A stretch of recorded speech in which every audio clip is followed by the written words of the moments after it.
नमस्कार दोस्तों, अब हम अपना अध्याय 3 आरंभिक नगर शुरू करने जा रहे हैं। तो चलिए। पुराने भवन का संरक्षण। जसपाल और हरप्रीत अपने घर के पास की गली में क्रिकेट खेल रहे थे। उन्होंने देखा कि कुछ लोग उस खंडहर घर की तारीफ कर रहे थे जिसे गली के बच्चे भुताहा घर कहा करते थे। एक ने कहा, इसकी वास्तुकला तो देखो, क्या आपने कहीं लकड़ी पर इतनी सुंदर नक्काशी देखी है? दूसरी महिला ने कहा, हमें मंत्री जी को पत्र लिखकर कहना चाहिए कि वह इस खूबसूरत घर को सुरक्षित रखने के लिए इसकी मरम्मत कराने की व्यवस्था करे। यह सब सुनकर जसपाल और हरप्रीत सोचने लगे कि इस पुराने खंडहर से लोगों का इतना लगाव क्यों हो सकता है। हड़प्पा की कहानी। अक्सर पुरानी इमारत अपनी कहानी बताती है। लगभग 150 साल पहले जब पंजाब में पहली बार रेलवे लाइनें बिछाई जा रही थी तो इस काम में जुटे इंजीनियरों को अचानक हड़प्पापुरा स्थल मिला जो आधुनिक पाकिस्तान में है। उन्होंने सोचा कि यह एक ऐसा खंडहर है जहां से अच्छी ईंटें मिलेंगी। यह सोचकर वे हड़प्पा के खंडहरों से हजारों ईंटें उखाड़ ले गए, जिससे उन्होंने रेलवे लाइन बिछाई। इससे कई इमारतें पूरी तरह नष्ट हो गई। इसके बाद लगभग 80 साल पहले पुरातात्विकविदों ने इस स्थल को ढूंढा और तब पता चला कि यह खंडहर उपमहाद्वीप के सबसे पुराने शहरों में से एक है। चूँकि इस नगर की खोज सबसे पहले हुई थी, इसलिए बाद में मिलने वाले इस तरह के सभी पुरास्थलों में जो इमारतें और चीजें मिली, उन्हें हड़प्पा सभ्यता की इमारतें कहा गया। इन शहरों का निर्माण लगभग 4700 साल पहले हुआ था। प्रायः पुरानी इमारतों को तोड़कर उनकी जगह नए भवन बनाए जाते हैं। क्या तुम्हें लगता है कि पुरानी इमारतों को सुरक्षित रखना चाहिए? इन नगरों की विशेषता क्या थी? इन नगरों में से कई को 2 या उससे ज्यादा हिस्सों में विभाजित किया गया था। प्रायः पश्चिमी भाग छोटा था लेकिन ऊंचाई पर बना था और पूर्वी हिस्सा बड़ा था लेकिन यह निचले इलाके में था। ऊंचाई वाले भाग को पुरातात्विकविदों ने नगर दुर्ग कहा है और निचले हिस्से को निचला नगर कहा है। दोनों हिस्सों की 4 दीवारियां पक्की ईंटों की बनाई जाती थी। इसकी ईंटें इतनी अच्छी पक्की थी कि हजारों सालों बाद आज तक उनकी दीवारें खड़ी रही। दीवार बनने के लिए ईंटों की चिनाई इस तरह करते थे जिससे कि दीवारें खूब मजबूत रहे। कुछ नगरों के नगर दुर्ग में कुछ खास इमारतें बनाई गई थी। मिसाल के तौर पर मोहनजोदड़ो में खास तालाब बनाया गया था जिसे पुरातात्विकविदों ने महान स्नानागार कहा है। इस तालाब को बनाने में ईंट और प्लास्टर का इस्तेमाल किया गया था। इसमें पानी का रिसाव रोकने के लिए प्लास्टर के ऊपर चारकोल की परत चढ़ाई गई थी।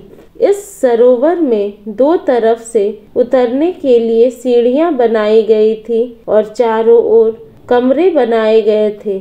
इसमें भरने के लिए पानी कुएं से निकाला जाता था। उपयोग के बाद इसे खाली कर दिया जाता था। शायद यहाँ विशिष्ट नागरिक विषय अवसरों पर स्नान किया करते थे। कालीबंगा और लोथल जैसे अन्य नगरों में अग्निकुंड मिले हैं जहाँ संभवतः यज्ञ किए जाते होंगे। हड़प्पा, मोहनजोदड़ो और लोथल जैसे कुछ नगरों में बड़े बड़े भंडार गृह मिले, भवन, नाले और सड़कें।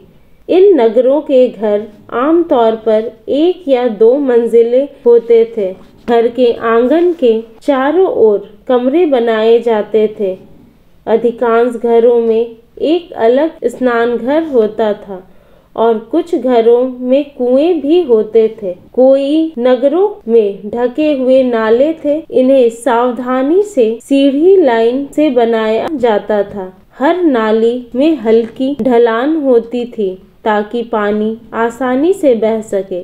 अक्सर घरों की नालियों को सड़कों की नालियों से जोड़ दिया जाता था, जो कि बाद में बड़े नालों में मिल जाती थी। नालों के ढके होने के कारण इनमें जगह जगह पर मेनहोल बनाए गए थे, जिनके जरिए इनकी देखभाल और सफाई की जा सके। घर, नाले और सड़कों की निर्माण योजनाबद्ध तरीके से एक साथ ही किया जाता था। यहाँ पर वर्णित घरों और पिछले अध्याय में वर्णित घरों में तुम क्या अंतर दिखाई देता है?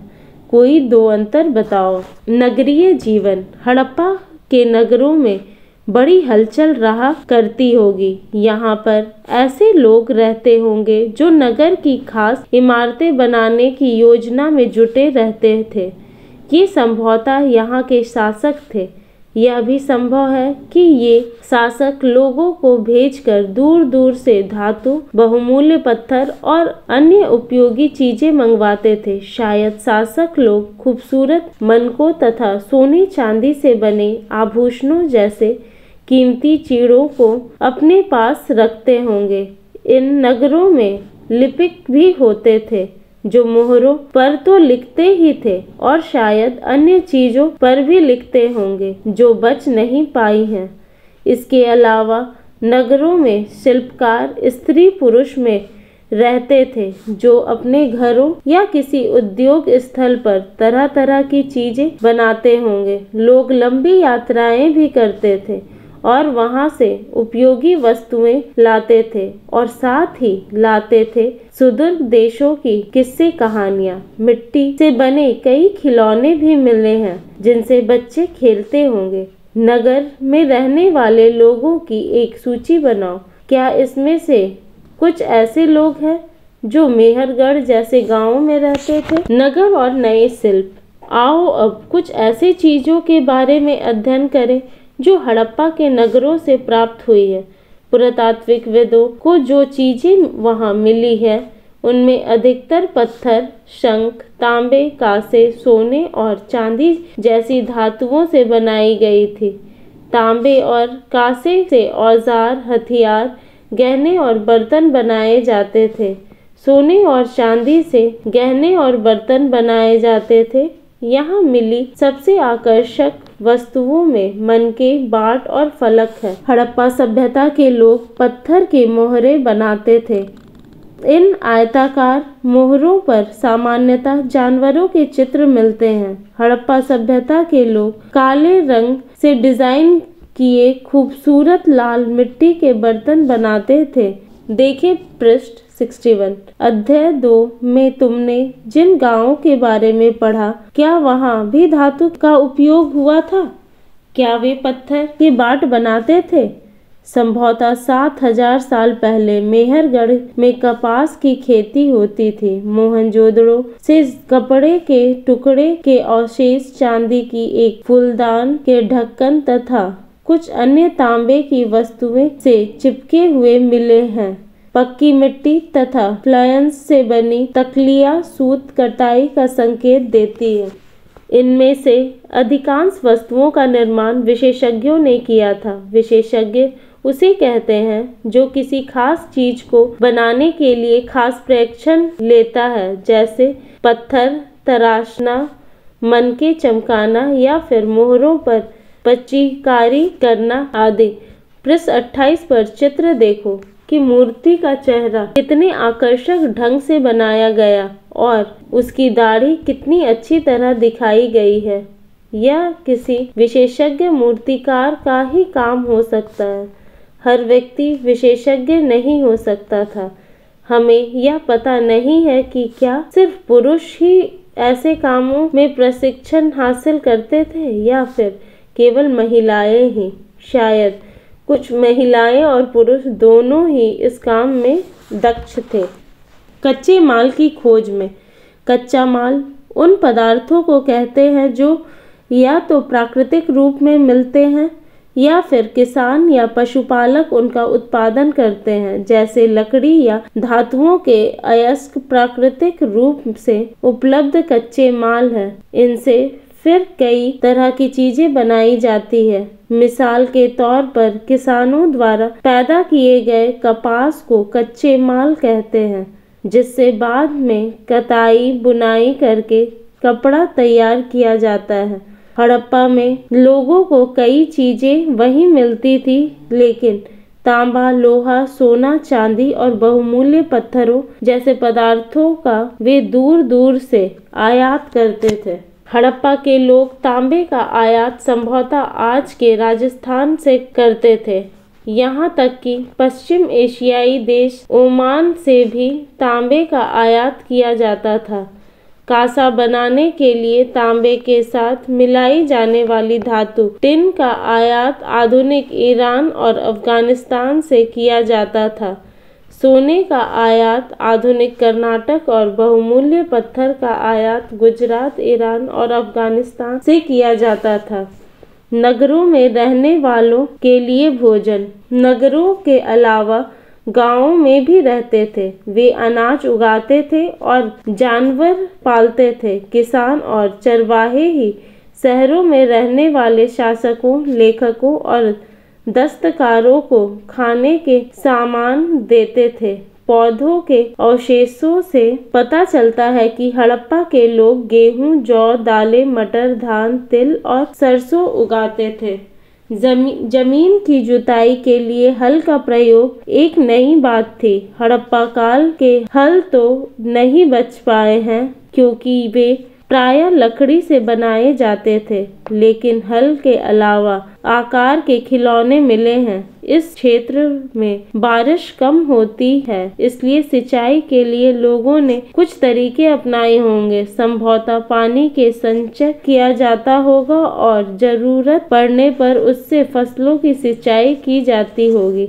हड़प्पा के लोग गाय, भैंस, भेड़ और बकरियां पालते थे। बस्तियों के आसपास तालाब और चारागाह होते थे, लेकिन सूखे महीनों में मवेशी के झुंड को चारा पानी की तलाश में दूर दूर तक ले जाया जाता था। वे बेर जैसे फलों को इकट्ठा करते थे, मछलियां पकड़ते थे और हिरन जैसे जानवरों का शिकार भी करते थे। गुजरात में हड़प्पा कालीन नगर का सूक्ष्म निरीक्षण।